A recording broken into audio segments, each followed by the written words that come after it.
हाय dad. आओ Vijay, how are you? Fine thank you. Uncle. नमस्ते बेटा। भाई 1000 वर्ष जियोगे तुम। अभी हम तुम्हारी बात कर रहे थे। जब से तुम सरकारी वकील बने हो, मुजरिमों ने जुर्म करने कम कर दिए हैं, क्योंकि तुम तो कोई मुकदमा हारते ही नहीं।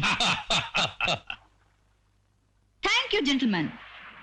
किसी प्रेस रिपोर्टर की जिंदगी में ऐसा मौका कभी कभी ही आता है कि 3 बड़ी हस्तियां एक साथ मिल जाए। बड़ी हस्तियां? एक ईमानदार डीआईजी, एक जबरदस्त सरकारी वकील और एक दामोदर सेठ जैसा ग्रेट बिजनेस टाइकून। बैठिए, लेकिन मेरी फोटो पेपर में मत छापिएगा। मैं प्रेस वालों से बहुत घबराता हूँ। हाँ, आपको प्रेस वालों से थोड़ा सा तो घबराना ही चाहिए। वो क्यों? क्योंकि ये कुछ जरा ज्यादा ही स्मार्ट हैं। ये रूलिंग पार्टीज को भी चंदा देते हैं और अपोजिशन पार्टीज को भी, ये सोच के कि डेमोक्रेसी का क्या भरोसा। ये बात गलत है मिस सपना। चंदों में लुटाने के लिए तो मेरे पास पैसे हैं ही नहीं। करेक्ट। आप तो इधर उधर के कमाए हुए पैसों को अपने घोड़ों पर खर्च कर रहे हैं, जो डर भी जीतने वाला है। जुआ मैं नहीं खेलता।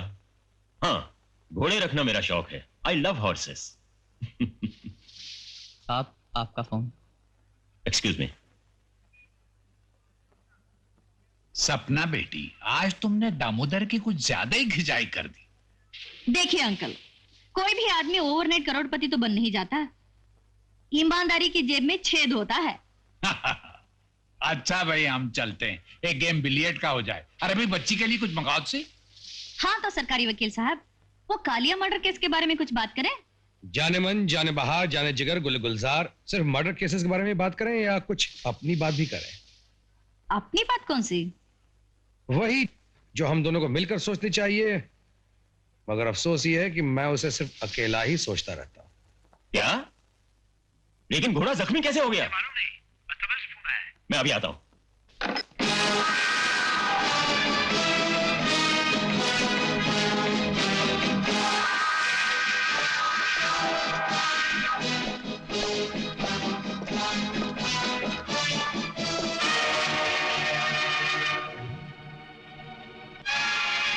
ये कैसे हुआ डॉक्टर?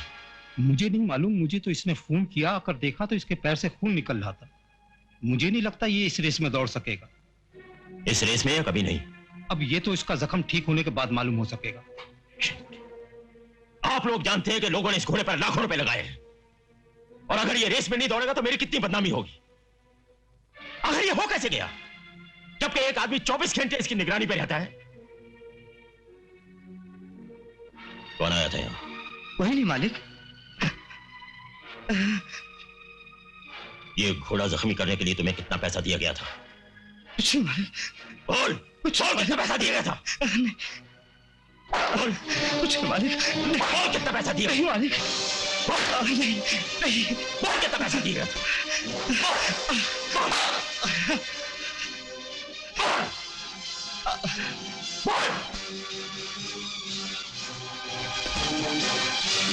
मालिक, नहीं मालिक, बताता हूँ। मुझे 10,000 रुपया दिए गए थे इस घोड़े को बेकार करने के लिए। किसने दिए थे? सुखदेव के आदमी ने। सुखदेव?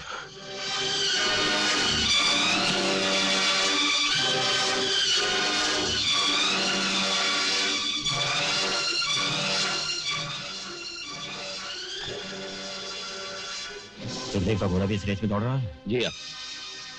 उसे गोली मार दो। Okay sir.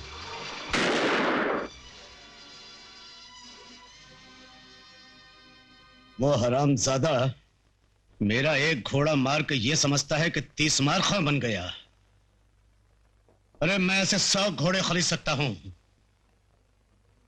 उस हरामजादे को अगर सबक न सिखा दिया तो मेरा नाम सुखदेव नहीं। ये सुखदेव कौन है कि पिछले 6 महीने से जिसकी फाइल धूल खा रही है? इस पर कोई एक्शन क्यों नहीं लिया गया? शायद आपको नहीं मालूम सर, उसके बहुत बड़े बड़े पॉलिटिकल कनेक्शंस हैं। नॉनसेंस। मैं यही तो मालूम करना चाहता हूं कि उसके कौन से पॉलिटिकल कनेक्शंस हैं। आज से 2 साल पहले डीआईजी मिस्टर डिसूजा ने उसकी इंक्वायरी शुरू करवाई थी सर, और उनका ट्रांसफर बस्तर में हो गया था। ओ, तो ट्रांसफर के डर से आपने ये फाइल दबा रखी थी? सर लेकिन शट अप। ऐसा लगता है कि मुझे ही कुछ करना होगा। क्या बात है सुरजीत? आज डीआईजी सुंदरनाथ के ऑफिस में सुखदेव के बारे में पुलिस ऑफिसर्स की मीटिंग हुई। सुखदेव के बारे में? क्यों? शायद उसकी पुरानी दबी हुई फाइल उनके हाथ लग गई है। ओह, फिर?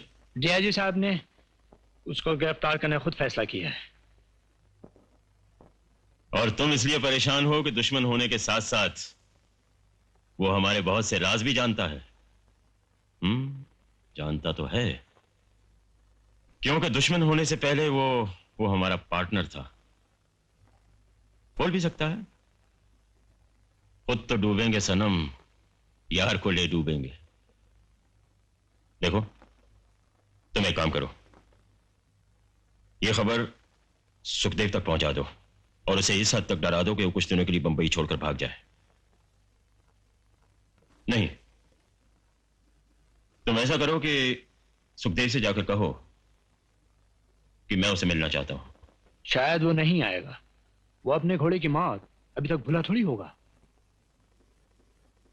तुम सुखदेव से जाकर कहो कि दामोदर उससे मिलना चाहता है।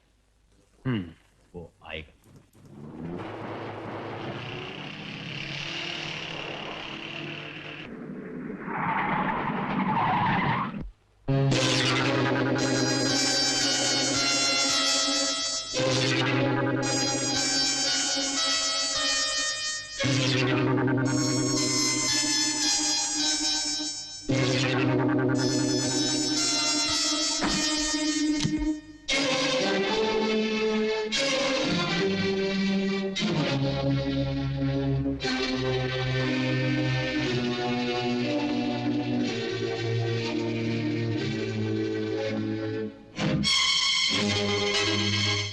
किस लिए बुलाया है? मुझे खबर मिली है कि तुम्हारे खिलाफ इंक्वायरी चल रही है, इसलिए तुम कुछ दिनों के लिए शहर छोड़कर चले जाओ। पुलिस कभी भी तुम तक पहुंच सकती है। पुलिस को तो मैं अपनी जेब में रखता हूं दामोदर सेठ, और किसी माई के लाल की हिम्मत नहीं कि मेरी तरफ आंख उठा के देख सके। शायद तुम नहीं जानते कि मेरी आवाज भी तुम्हारी तरह दिल्ली तक पहुंचने लगी है। तुम समझते क्यों नहीं सुखदेव? डीआईजी सुरेंद्रनाथ बहुत सख्त आदमी है। तुम्हें मेरी इतनी फिक्र क्यों है? पुरानी दोस्ती का हक अदा कर रहा हूं। दोस्ती? उस वक्त तुम्हारी दोस्ती कहां चली गई थी जब तुम मेरे करोड़ों रुपए खा गए थे? दामोदर सेठ, मैंने तुम्हारे लिए ऐसे ऐसे काम किए हैं कि अगर मैं पकड़ा जाता तो जिंदगी भर जेल में सड़ता। और आज भी तुम्हें मेरी नहीं अपनी फिक्र है। अगर कहीं मैं पकड़ा गया तो तुम्हारे पुराने कच्चे चिट्ठे न खुल जाएं। अरे तुम तो इतने कमीने हो के।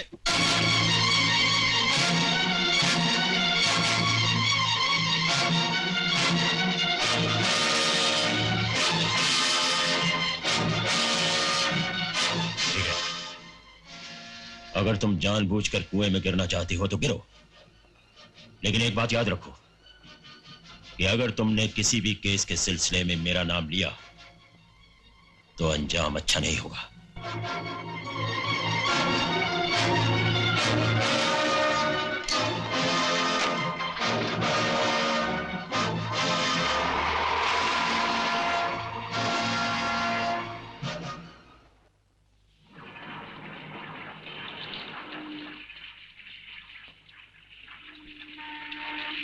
साहब, ट्रक लोड हो गया है। ये बता के गेट पे कौन है? कोई खास ऑफिसर नहीं है। ठीक है, ये गेट पास ले और ये रख गाड़ी के कागजात। फौरन निकल यहां से। ओके जल्दी।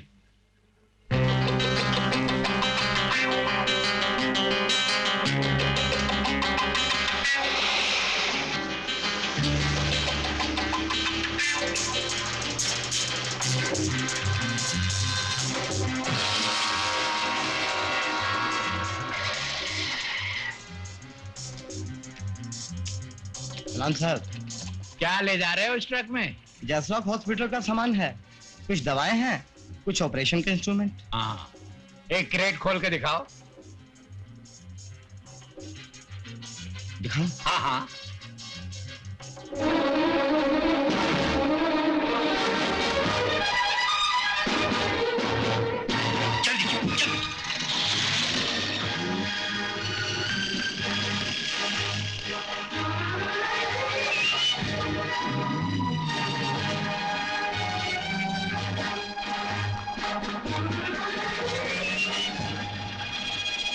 क्या हुआ? पुलिस डीआईजी ने ट्रक पकड़ लिया है। तो इसमें इतना घबराने की क्या बात है? हाँ, घबराने की बात तो है सुखदेव, क्योंकि तुम्हारे ट्रक में जसलोक का सामान नहीं है। इसमें इतना गर्म होने की क्या बात है डीआईजी साहब? मैंने गलत परमिट दे दिया होगा। तो फिर सही परमिट कहाँ है? डीआईजी साहब, सही परमिट ट्रक में है, ड्राइवर की सीट के नीचे बैग में। 2.5 लाख रुपया उसे ले जाइए, ट्रक को जाने दीजिए।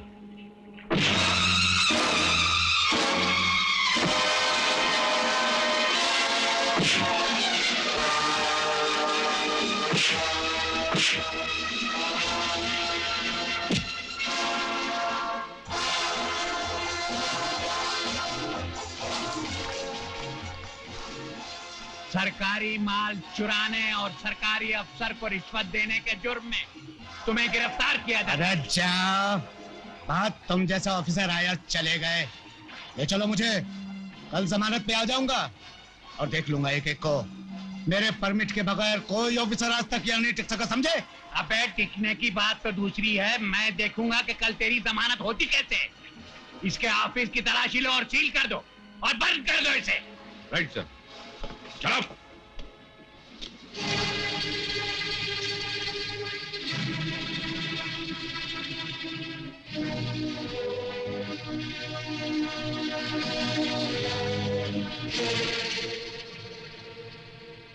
सुखदेव वालिया इस शहर की अजीम हस्ती और इज्जतदार आदमी योर ऑनर। इन्हें इस तरह मुजरिमों कटहरे में खड़ा करना सरकार को शोभा नहीं देता, इसलिए मैं इनकी जमानत की दरख्वास्त पेश कर रहा हूं। I object your honour. Defence counsel का कहना है कि सुखदेव वालिया एक इज्जतदार आदमी है। मैं भी यही कहता हूं योर ऑनर, इसलिए कि सुखदेव वालिया ने अपनी इज्जतदारी का सफर शुरू किया था एक कत्ल से। आज से 15 साल पहले सुखदेव वालिया खोसला ट्रांसपोर्ट कंपनी में एक मामूली सा ट्रक ड्राइवर था। एक दिन सुखदेव वालिया अपने ट्रक में किसी स्मगलर का माल भरकर दमन से बंबई आ रहा था और वो स्मगलर खुद अपनी गाड़ी में इनके आगे आगे चला रहा था। रास्ते में हाईवे पे मौका मिलते ही इन्होंने उस स्मगलर को जान से मार डाला और उसका सारा माल लेकर भाग गए। और मेरे फाजिल दोस्त ये कहते हैं कि ये एक इज्जतदार आदमी है। योर ऑनर, पिछले 15 सालों में इसी तरह से सुखदेव वालिया ने करोड़ों रुपए बनाए हैं। इनकम टैक्स की रेड में फॉरेन एक्सचेंज की भारी रकम इनके घर से बरामद हुई है, क्योंकि ये एक इज्जतदार आदमी है। इसलिए 4 बार इनके ऊपर जान की धमकी देने का मुकदमा चल चुका है और वो चारों मुकदमे खारिज हो चुके हैं। इसलिए कि उस वक्त ये इज्जतदार आदमी जमानत में छूटा हुआ था और इसके डर से सब के सब गवाह भाग गए। बाद में वो चारों के चारों गवाह एक एक करके मुर्दा पाए गए योर ऑनर, जिन्हें इस इज्जतदार आदमी ने जान से मारने की धमकी दी थी। अगर सुखदेव वालिया इज्जतदार आदमी है तो मैं जानना चाहूंगा खुद वकील सफाई क्या है। I object your honour. Object करना तो पेशा बन गया जनाब। योर ऑनर, मुल्जिम को अगर जमानत दी गई तो मुल्जिम इस बार फिर से कानून के हाथों से फिसल जाने की कोशिश करेगा और इस बार सरकार को किसी भी कीमत पे सुखदेव वालिया को कानून के हाथों से निकल जाने का मौका नहीं देना चाहिए। गिरफ्तार किए जाने और मुकदमा चलाने से कोई आदमी बेइज्जत नहीं हुआ था। योर ऑनर, मैं फिर आपसे दरख्वास्त करूंगा कि श्री सुखदेव वालिया को जमानत पर छोड़ दिया जाए। मैं इनके लिए 10 लाख रुपए तक की जमानत का बंदोबस्त कर सकता हूं। काले धंधे वालों ने हिंदुस्तानी रुपयों की कीमत बहुत गिरा दी है ऑनर। अगर अदालत ने इस मुल्जिम की जमानत मंजूर कर ली तो रुपया तमाम शरीफ और इज्जतदार लोगों की नजरों से गिर जाएगा। सरकार को मुल्जिम से ज्यादा उस आदमी में दिलचस्पी है जो मुल्जिम को बचाने के लिए बड़े बड़े लोगों का तबादला करवा देता है, जो दिल्ली से टेलीफोन करवाता है। मुल्जिम सिर्फ दुश्मनों की तलवार है ये ऑनर, और सरकार उस हाथ को काटना चाहती है जो तलवार चलाता है। और उस हाथ तक पहुंचने के लिए इस इज्जतदार आदमी का जेल में रहना बहुत ही जरूरी है your honour. That's all. Thank you very much. ये अदालत मुल्जिम सुखदेव वालिया की जमानत की दरखास्त नामंजूर करती है।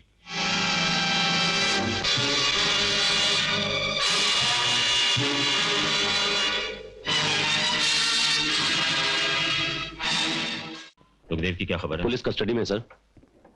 मतलब उस पर सख्तियां होंगी। जाहिर है सर, डीआईजी इस केस पे पर्सनल इंटरेस्ट ले रहे हैं। देखो, मुझे सुखदेव की पल पल की खबर होनी चाहिए। Okay sir. वो कमजोर आदमी है, कभी भी टूट सकता है। पुलिस की मार खाकर उसने कुछ भी उगल दिया तो बात हम तक पहुंच सकती है।